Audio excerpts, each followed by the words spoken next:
Kita ulang kembali sejumlah berita pilihan dari Bali.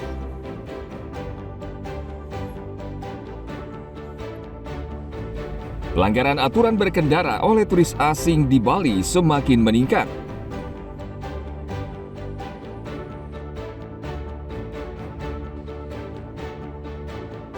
Perbaikan gorong-gorong menyebabkan lalu lintas di Desa Kapal Badung macet parah.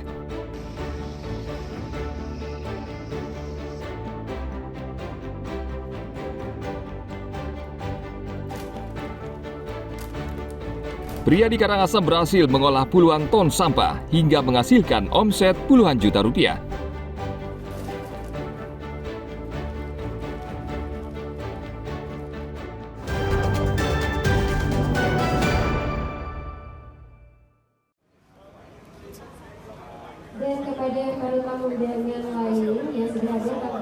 Para delegasi dari 16 negara belum lama ini berkunjung ke desa Sibetan di Kecamatan Bebandem, Karangasem.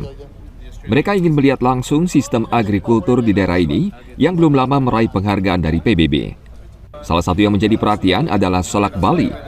Badan Pangan PBB atau Food Agriculture Organization memasukkan Salak Bali sebagai warisan pertanian baru. Delegasi mendapat sambutan meriah dan hangat dari warga desa Sibetan. Mereka melihat 5 dari 12 jenis salak Bali yang menjadi unggulan. Mereka bahkan penasaran dan ikut mencicipi salak Bali. Selain buah salak, mereka juga melihat langsung beberapa jenis olahan buah salak, seperti cuka salak, manisan salak, pia salak, serta kopi salak. Potensi ini memang harus digarap, dikonsolidasikan sehingga pemerintah dengan para petani mendapatkan tempat yang baik di pasar dunia. Dengan datangnya para delegasi dari 16 negara, harapan kami wine yang dari Salak ini bisa menembus pasar dunia sehingga para petani terkondisikan masa depannya.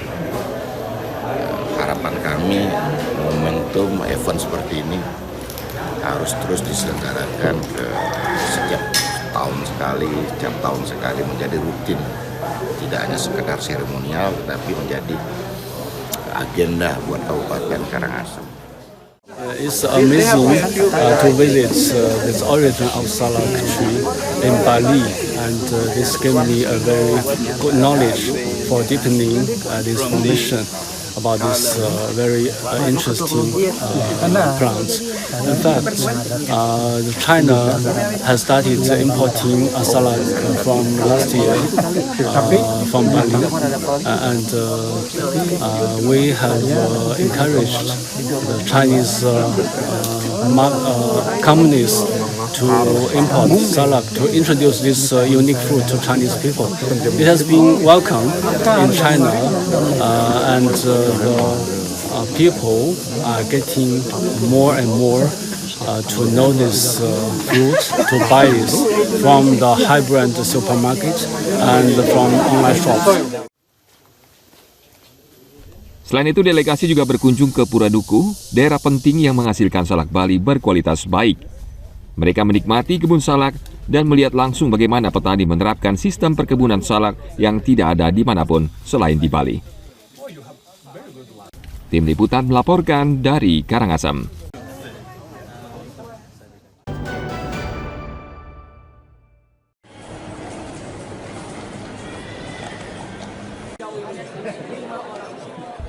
Indonesia kian diperhitungkan dalam kancah industri game global. Posisi Indonesia bukan lagi pasar, tapi sudah naik kelas menjadi kekuatan baru yang patut diperhitungkan dalam industri game dunia. Industri game di tanah air saat ini menyumbangkan 75 juta dolar Amerika atau sekitar 1,16 triliun rupiah dari potensi kemitraan bisnis antara pengembang lokal dan mitra internasional.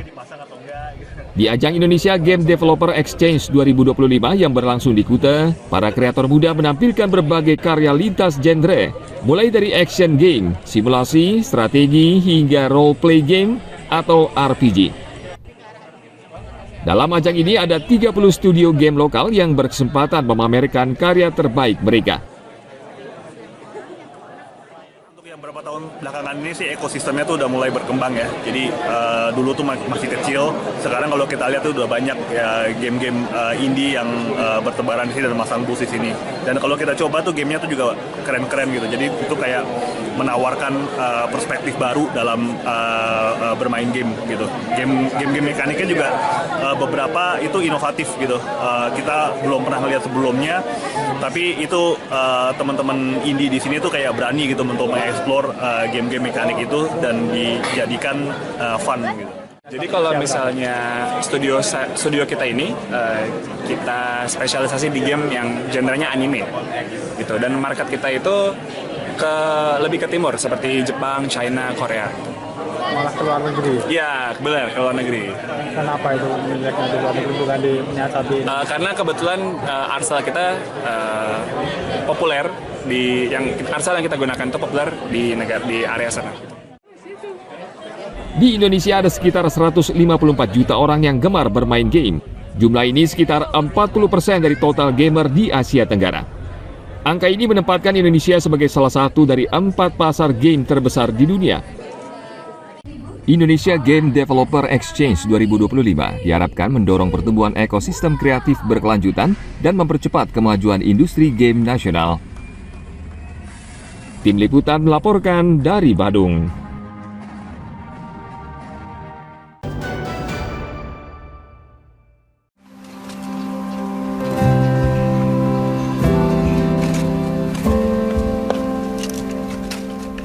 Pasca penutupan TPA Suwung dari sampah organik, pro kontra bermunculan di masyarakat. Sebagian warga mengaku kesulitan mengolah sampah organik. Sementara solusi tebal modern dinilai tidak mengakomodir warga yang tidak memiliki lahan memadai dan membutuhkan biaya yang tidak sedikit. Namun Gede Wirakusuma warga Banjar Tangun Titi bisa mengolah sampah organik menjadi pupuk kompos sehingga bermanfaat dan bernilai ekonomis. Pria yang disapa Wiraide memilih menggunakan metode komposter bag. Metode ini memiliki konsep tebal vertikal, yakni berupa kantong berbahan terpal plastik, mirip drum besar. Bagian atas tertutup untuk menghindari serangga, dan bagian bawah ada jendela untuk memudahkan mengambil kompos. Menurut Wira, komposter bag lebih murah dan efektif karena tidak membutuhkan lahan luas.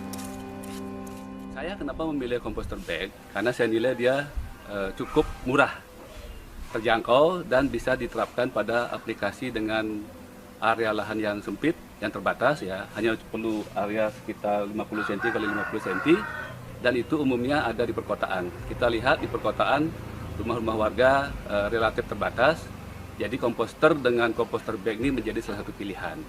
Caranya pun mudah, sampah tinggal dituang, sampah kebun, sampah dapur tinggal dituang, tidak ada treatment apa-apa.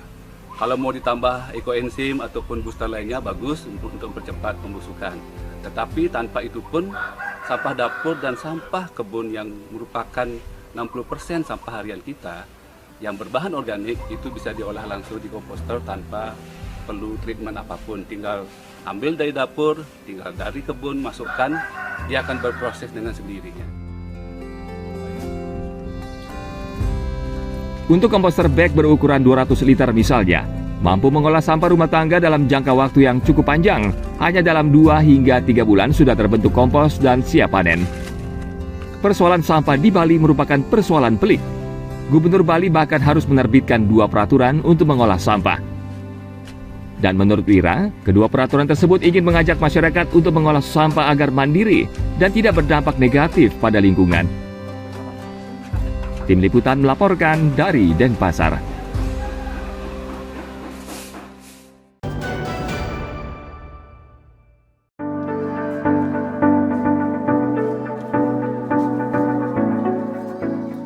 Tumpukan sampah ini adalah uang bagi Nyoman Arya Wirayana. Pria yang tinggal di Kabupaten Karangasem ini berhasil mengolah puluhan ton sampah hingga menghasilkan omset puluhan juta rupiah. Arya mendirikan bank sampah Pertiwiku di desa Pertiwi Karangasem. Bank sampah inilah kisah perjalanan Arya dari seorang manajer perusahaan yang mapan, kini banting setir menjadi pemulung. Keputusan gila Arya ternyata membuahkan hasil. Setiap bulan dari sampah ini, Arya berpenghasilan belasan juta rupiah.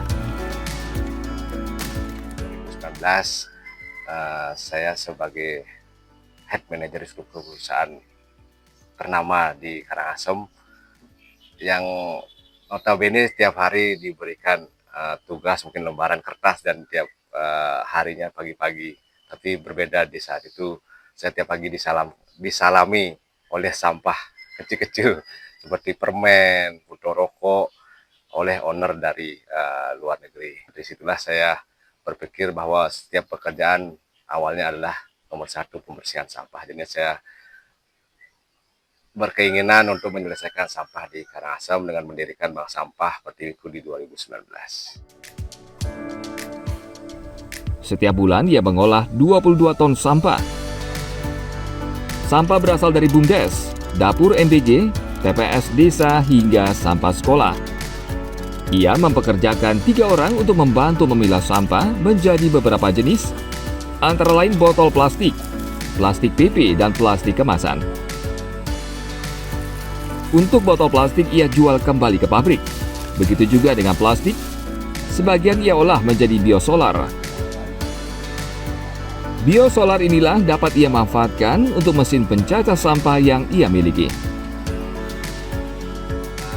Saat itu saya berpikir bagaimana penyelesaian masalah residu yang hanya notabene sekarang kan hanya dibakar, jadi mengotori lingkungan kita dengan asap. Jadinya ada terbesit beberapa di media penanganan sampah residu mengembalikan plastik menjadi minyak bumi, yaitu biosolar. Jadinya saya mereka-reka dan saya berkonsultasi dengan Kementerian Pusdal Denpasar dan beliaunya merekomendasi dan muncullah mesin pirolisis tersebut. Untuk sampah organik, ia manfaatkan sebagai pupuk organik untuk menyuburkan tanaman di kebun miliknya. Sebagian lagi ia gunakan sebagai pakan untuk ikan peliharaannya. Setiap orang bisa datang ke bank sampah miliknya untuk melihat dan belajar bagaimana ia mengubah sampah ini menjadi uang. Namun usahanya tidak selamanya mulus, karena ada sebagian warga yang membenci usahanya karena kumuh dan bau. Beberapa kendala yang utama sih sumber daya manusia. Sumber daya manusia itu tenaga kerja yang belum mau.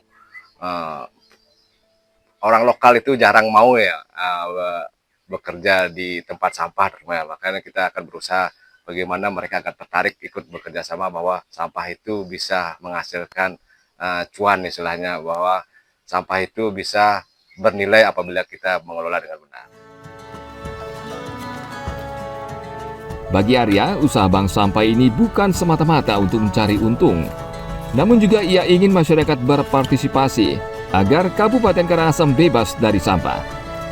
Ia berharap orang lain dan pemerintah terketuk untuk membangun bank sampah seperti miliknya agar bisa menjadi solusi bagi Bali yang darurat sampah. Tim Liputan melaporkan dari Karangasem.